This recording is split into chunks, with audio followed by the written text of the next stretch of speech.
Everybody, thank you for joining me today.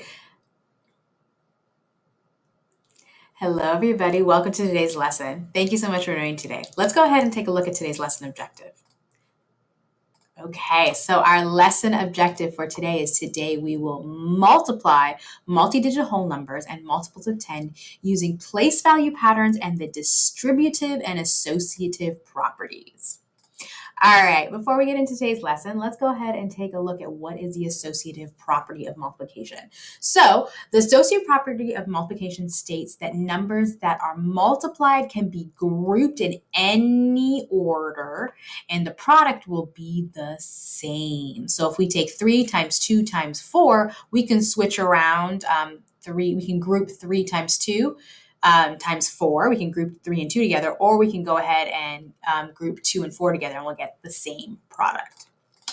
Now, the distributive property states that when you multiply two numbers, you can decompose one number into two parts and multiply each part by the other number and then add them together. So if I have 6 times 8, I can divide this into 6 times 3 and 6 times 5, and then I could add them together.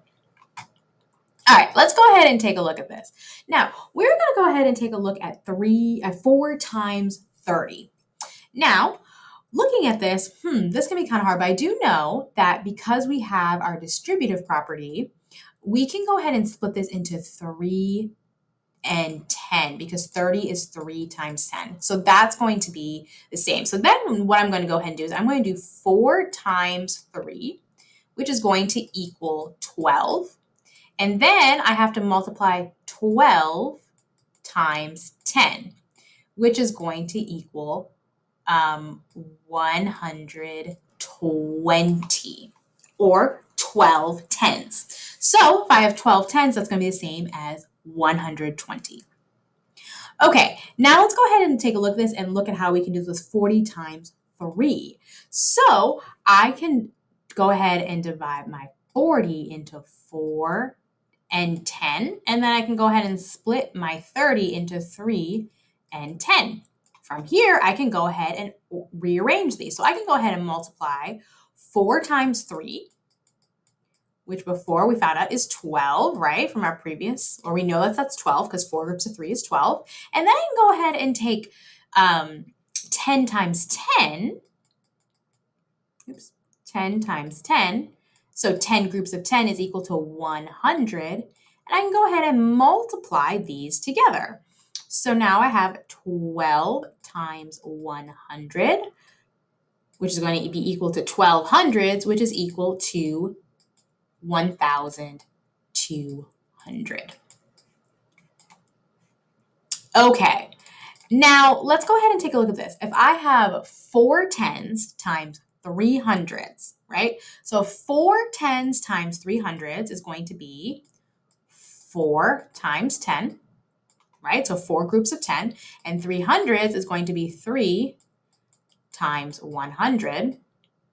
So that's the same thing as 300, so 3 groups of 100. So if I go ahead and switch these around, I have 4 times 3, which is 12.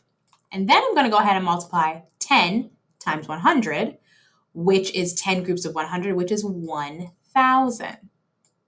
So now I can multiply 12 times 1,000, which is going to give me 12 thousands. That's how I write in standard form. I can also write this as unit form. So 12 thousands.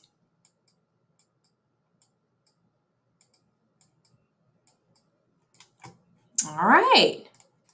Now let's go ahead and try this. So up here, we're going to go ahead and do 451 times 8. Let's go ahead and do this in standard algorithm. So if I have, or I'm sorry, I'm going to go ahead and do this with my, the box method multiplication. So I have 8 groups. I'm going to multiply that by 400, 50, and then let me make another box right here. And then 1. I'm going to multiply that by 1. Ooh, and that looks like an addition sign. Let me go ahead and erase this really quick. All right, so I have 400 times 8. So if I take 4 hundreds, I'm just going to go ahead and leave it at that, times 8, that's going to give me 32 hundredths, which is the same for the standard algorithm or standard form. It's going to be 3,200. Then let's go ahead and look at this. So now I have 5 tens, because 50 is the same as 5 tens. So 8 times 5 is 40. So now I have 40 tens,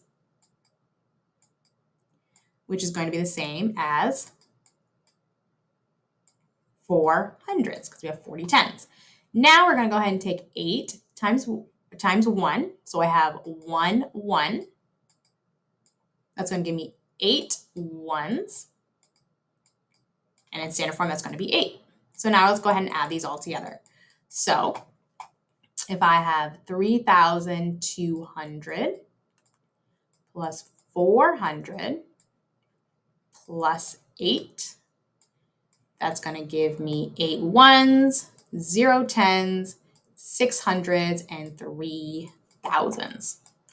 So that's going to be our product right there, 3,608.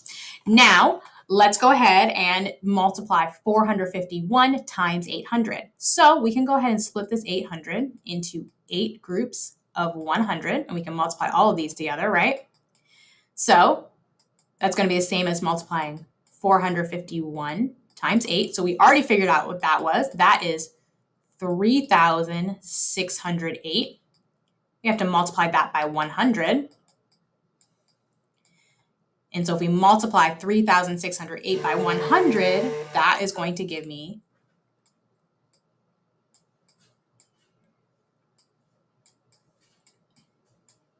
I had to add our 2 zeros, 360,800. That doesn't look like an 8 right there.